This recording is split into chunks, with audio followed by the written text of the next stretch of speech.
Hi, I'm Rizzo from Creative Media Institute, Perth, Western Australia, and I'll be talking about the first case study of work-integrated learning on the Yagan Digital Tower. Hi, I'm Ely-Harper from Curtin University, and I'm going to be discussing community engagement and documentary filmmaking in the WIL environment.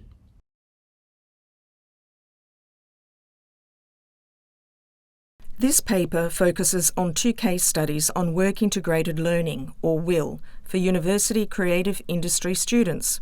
The first case study focuses on SAE Creative Media Institute, and the second relates to students undertaking the film course at Curtin University.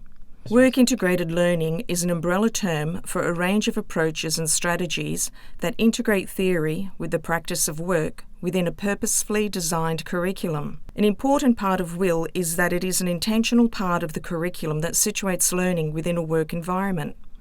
This could occur either in an industry workplace or a community setting.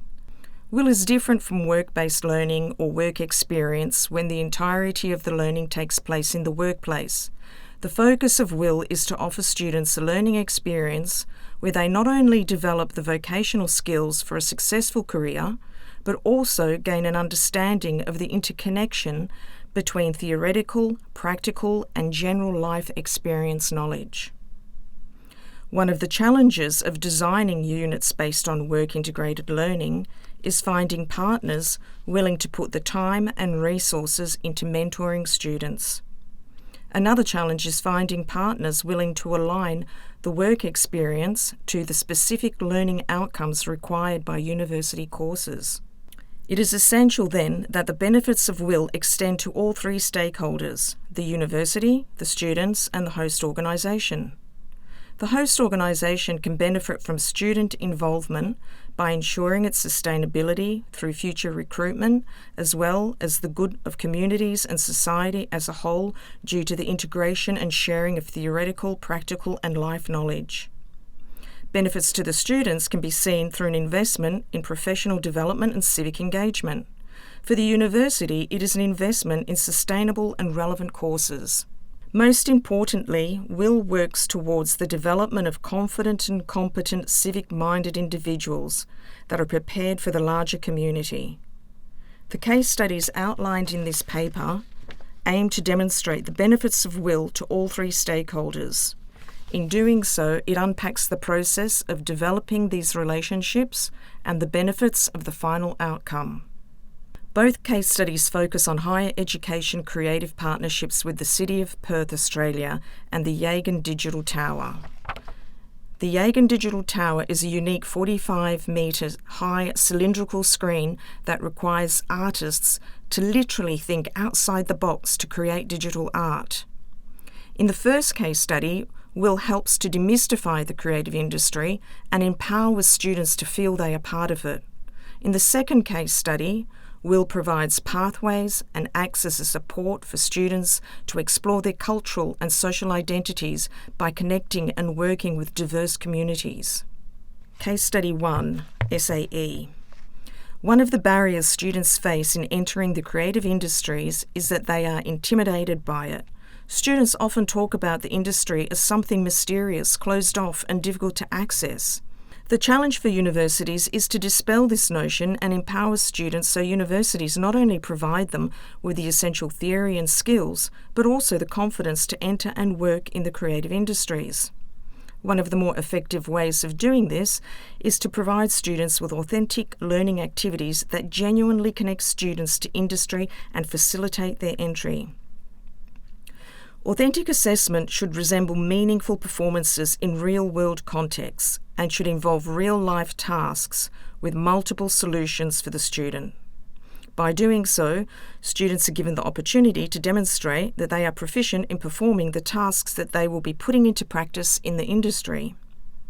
Universities often approach this by simulating the work environment in the classroom.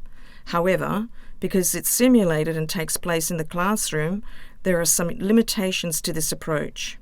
Students don't feel the pressure and obligation of dealing with a real client with real expectations. The assessments, for the most part, are still perceived as student assessments and not a job for a client.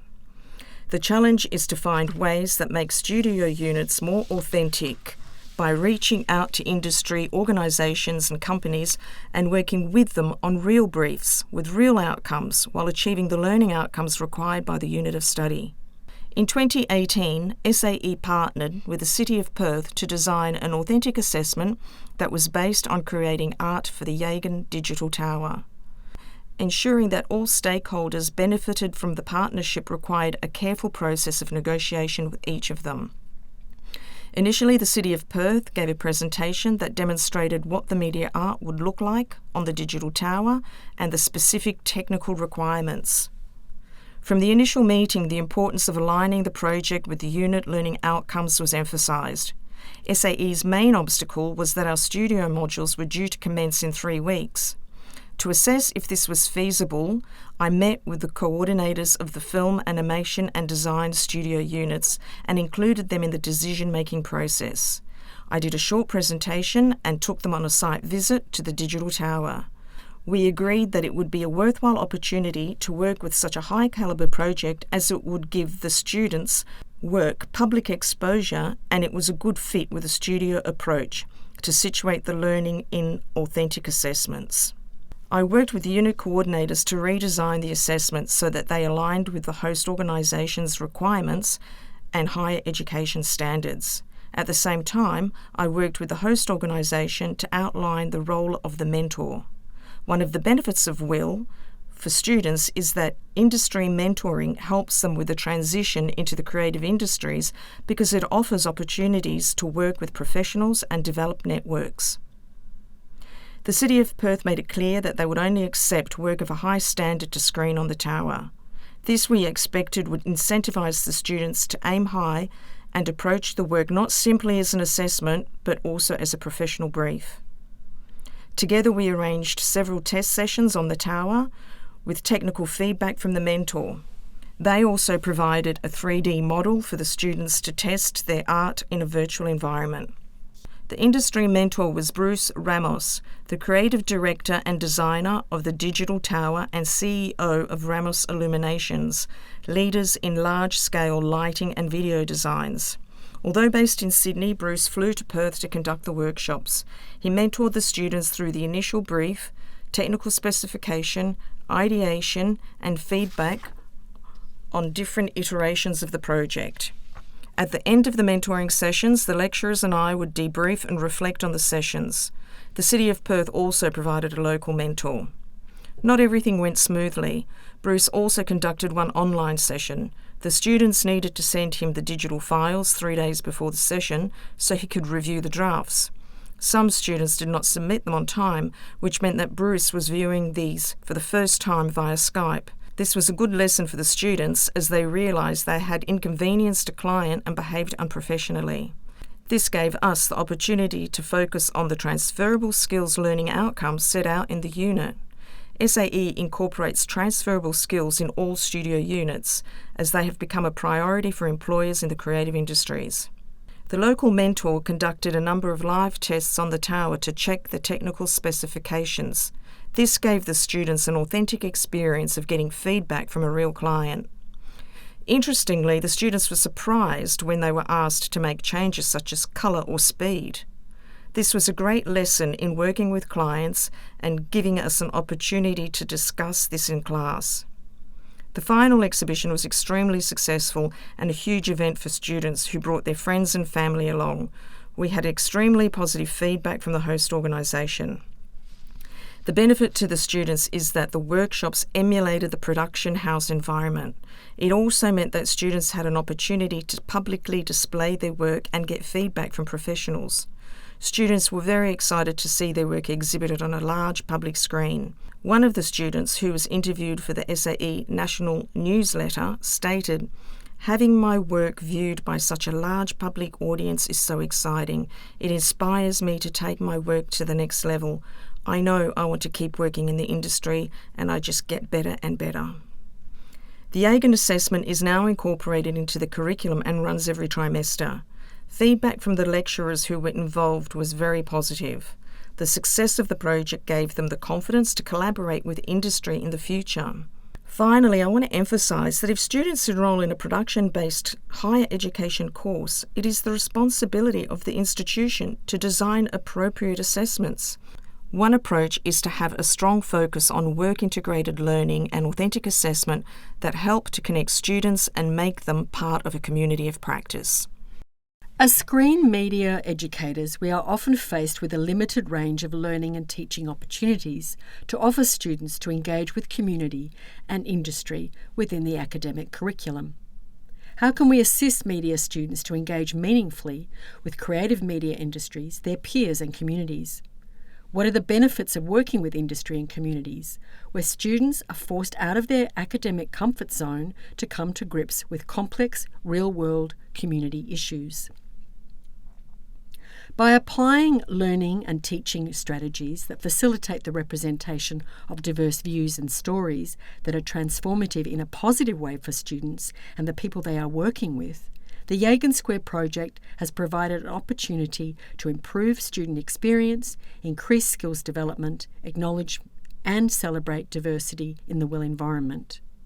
By applying learning and teaching strategies that facilitate the representation of diverse views and stories that are transformative in a positive way for students and the people they are working with, the Yagan Square project has provided an opportunity to improve student experience, increase skills development, acknowledge and celebrate diversity in the WIL environment.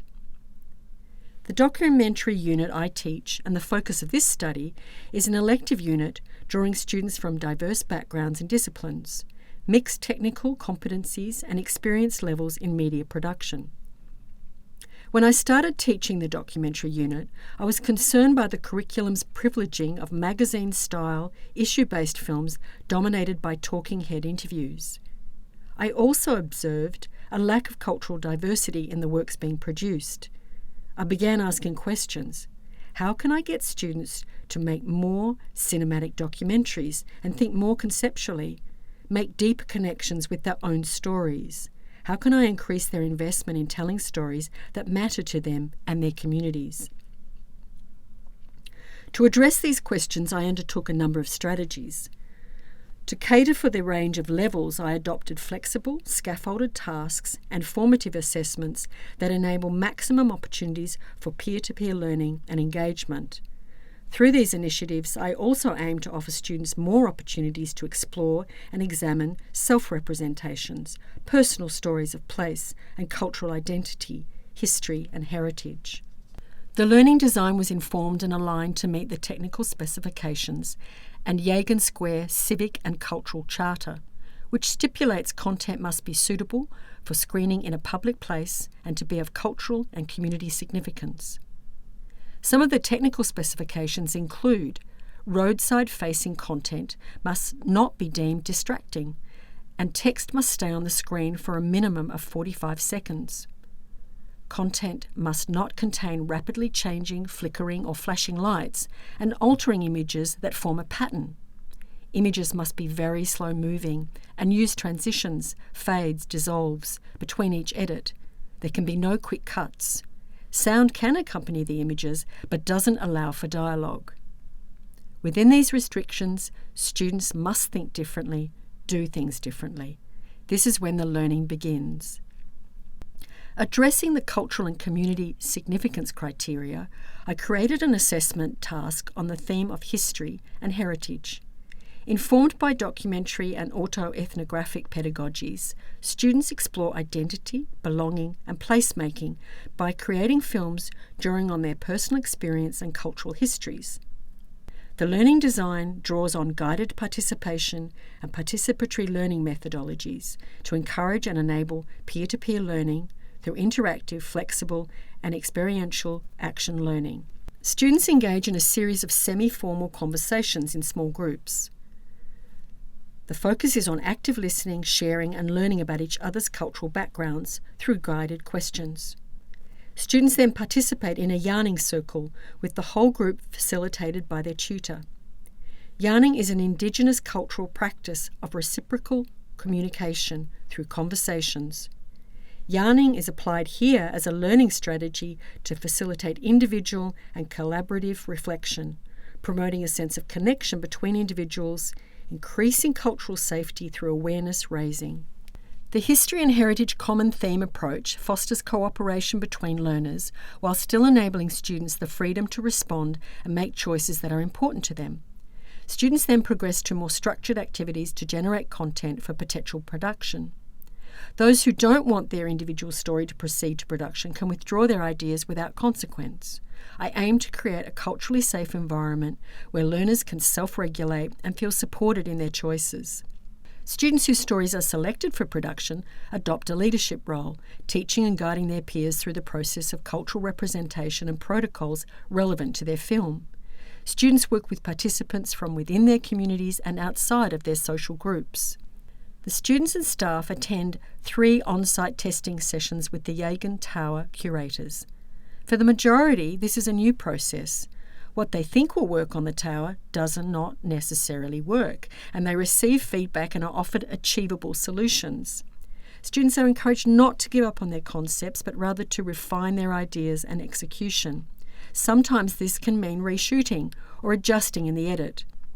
Tutors act as mediators for both the students and curators and are required to put themselves in the position of the student learner having to negotiate with the client, especially in the early stage of the project, to ensure expectations are clearly communicated between the parties.